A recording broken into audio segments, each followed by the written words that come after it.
People pleasing is often a trauma response, according to Dr. Gabor Mate. So when people have a history of physical abuse, emotional abuse, or sexual abuse, they can adapt by people pleasing and by being agreeable and essentially just avoiding conflict and avoiding anything that can cause somebody else to become upset with them, because in the past that could have threatened their safety and security.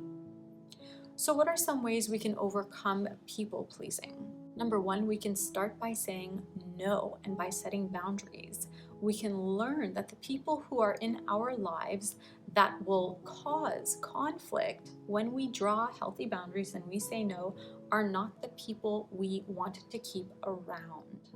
Number two, we also want to practice self-care. So that is prioritizing how we feel, how we think, what's important to us. So that means taking care of our bodies, taking care of our minds, doing things that make us happy so that we can once again reconnect with the internal experience of honoring what you want over what other people need and want.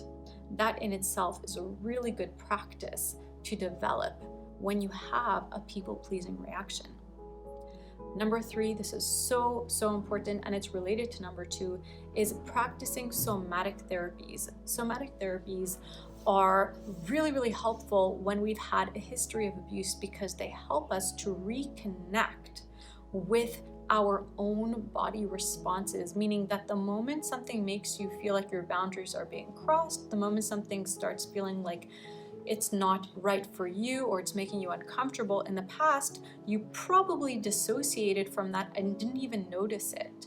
But now, as you practice somatic therapies, this is a way to reconnect with your own boundaries internally that you may have stopped noticing altogether. I'm Tanya. I'm a psychiatry nurse and a survivor myself. I'm the founder of Rewire Therapy.